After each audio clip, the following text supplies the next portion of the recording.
The summer heat shimmered above Privet Drive's perfectly manicured lawns, but behind the windows of number 4, Harry Potter lay on his bed, counting down the minutes until midnight.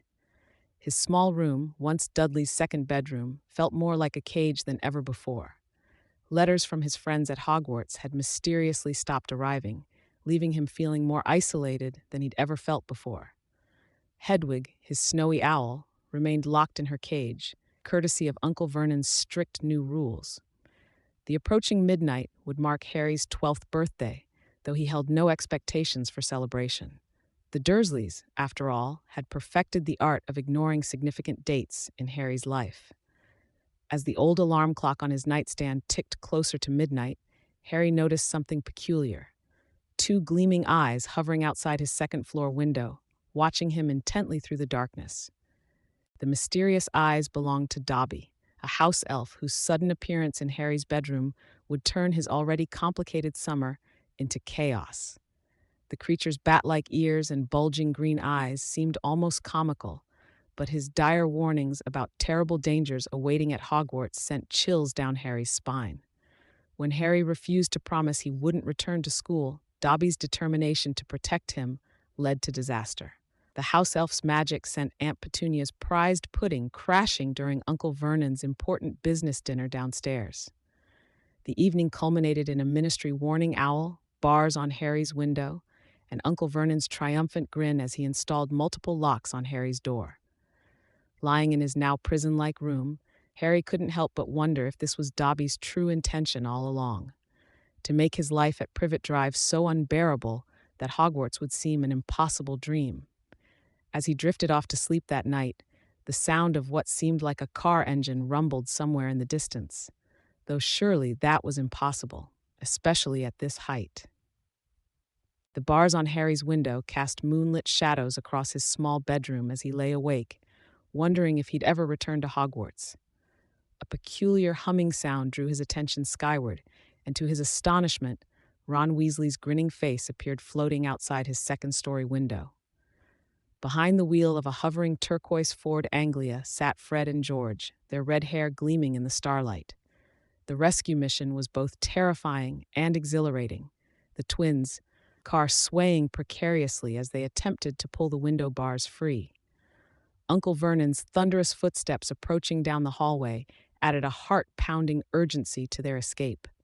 In a final moment of triumph, Harry's trunk was loaded, Hedwig's cage secured, and they soared into the night sky just as his uncle's purple face appeared at the window, shouting silently into the distance as they disappeared into the clouds. The Burrow emerged from the morning mist like something from a fairy tale, a house that defied both gravity and common sense, with rooms stacked haphazardly atop one another, held together by what could only be magic. Inside, Harry discovered a world where magic wasn't hidden but celebrated. Self-washing dishes danced in the sink, a clock showed not time but the whereabouts of each family member, and garden gnomes grumbled as they were tossed over the fence. Mrs. Weasley's initial fury at her son's nighttime adventure melted into warm concern for Harry's well-being, though the boys didn't escape without punishment. Denoming the garden proved to be an adventure in itself. The day took an unexpected turn when Ginny, Ron's younger sister, appeared at breakfast and, upon seeing Harry, promptly knocked over her porridge bowl and fled upstairs, leaving Harry puzzled and her brothers howling with laughter. As evening approached, Mr. Weasley returned from work, full of questions about Muggle life, and Harry found himself explaining the purpose of a rubber duck to an absolutely fascinated audience. The day ended with Harry tucked into a camp bed in Ron's violently orange Chudley Cannons-themed room, feeling for the first time that he understood what having a real home felt like. The bustling energy of Platform 9/4 filled the air with a symphony of hooting owls, excited chatter, and the hiss of steam from the Scarlet Hogwarts Express. Harry and Ron, running late as usual, found themselves frantically pushing their trolleys through King's Cross Station. Yet when they reached the barrier between platforms 9 and 10, something unprecedented happened. Instead of passing through the magical gateway, they crashed headlong into solid brick, causing a spectacular scene that drew unwanted Muggle attention. Their trolleys overturned, Hedwig's cage bounced across the floor, screeching indignantly, and their trunks spilled open. As the station guard approached, they realized with growing horror that the gateway had somehow sealed itself. Through the chaos, they watched helplessly as the clock struck 11, knowing Hermione and the other students were already aboard the departing train.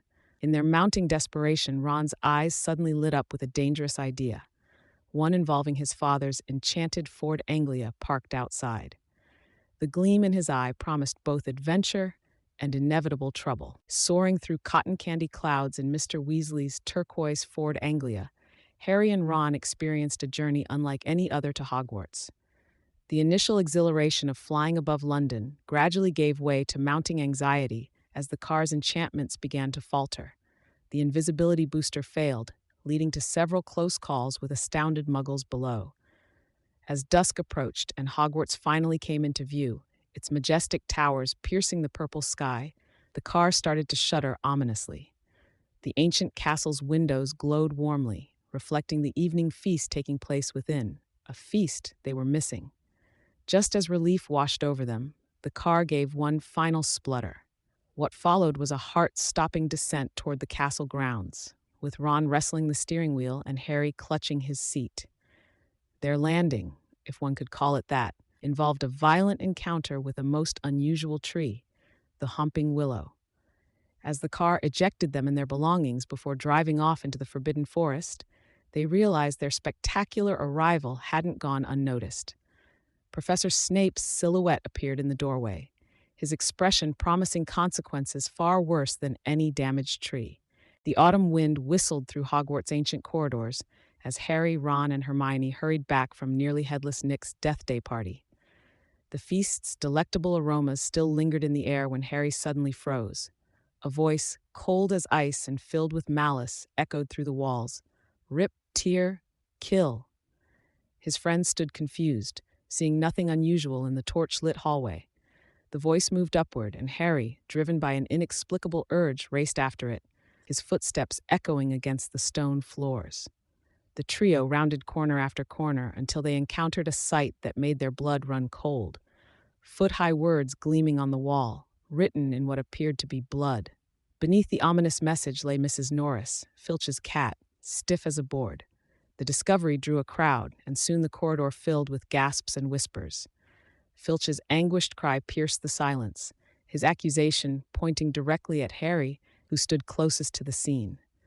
Professor Dumbledore's timely arrival prevented further chaos, but questions lingered in everyone's minds. What was the Chamber of Secrets, and who was the heir of Slytherin? Professor Binns's usually monotonous history of magic class transformed into a captivating session as Hermione's raised hand broke tradition. The ghostly professor, caught off guard, revealed the ancient tale of Salazar Slytherin and the chamber he supposedly built. The story spread through the castle like fiend fire, igniting fears and suspicions. In the following days, students traveled in tight-knit groups, casting nervous glances at the ancient walls. The atmosphere grew thicker when Colin Creevey was found petrified, his camera raised as if to take a picture of his attacker. Harry's ability to hear the mysterious voice became more frequent, each instance preceded by an attack. During a particularly chaotic dueling club session, Harry's ability to speak to snakes was revealed to the entire school, turning many of his fellow students against him. The whispers in the corridors changed from fear of the heir to suspicion of Harry himself. As the first term drew to a close, the castle was wrapped in a blanket of snow and suspicion, with the mystery of the Chamber of Secrets looming over every shadow and around every corner. The question remained, was history truly repeating itself? And if so, who would be next? The Halloween feast was coming to an end, with hundreds of candles floating beneath the enchanted ceiling, casting warm, flickering shadows across tables laden with half-eaten sweets and golden plates. Harry, Ron, and Hermione were making their way back to the Gryffindor Tower when an eerie silence fell over the corridor. Through the dancing torchlight, something gleamed on the wall ahead. Words written in what appeared to be blood. "The Chamber of Secrets has been opened. Enemies of the heir, beware." Mrs. Norris, Filch's beloved cat, hung stiffly from a torch bracket, as still as stone. The discovery sent shockwaves through the school, with whispers of ancient magic and dark secrets echoing through the castle's halls. Professor McGonagall's face turned ashen as she examined the scene, while Dumbledore's usually twinkling eyes grew serious and dark. In the chaos that followed, Harry couldn't shake the feeling that somehow this was just the beginning of something far more sinister. During the following days, tension gripped Hogwarts like a thick fog. In History of Magic, Professor Binns finally broke his usual monotone lectures to tell the tale of Salazar Slytherin and the Chamber of Secrets. The usually drowsy classroom came alive with rapt attention as he spoke of the ancient conflict between the founders and the monster supposedly hidden within the castle's depths. Meanwhile, Hermione's research in the library revealed disturbing patterns connecting current events to similar incidents 50 years ago. The trio's investigation led them to nearly headless Nick's Death Day party, where the ghost's cryptic warnings about history repeating itself left Harry with chills. That night, as Harry lay in his four-poster bed, he heard it again, that same bone-chilling voice in the walls, speaking of hunger and death. When he bolted upright, the dormitory was silent except for Neville's soft snoring, leaving Harry to wonder if he was slowly losing his mind, or if something far more dangerous was stirring within Hogwarts's ancient walls.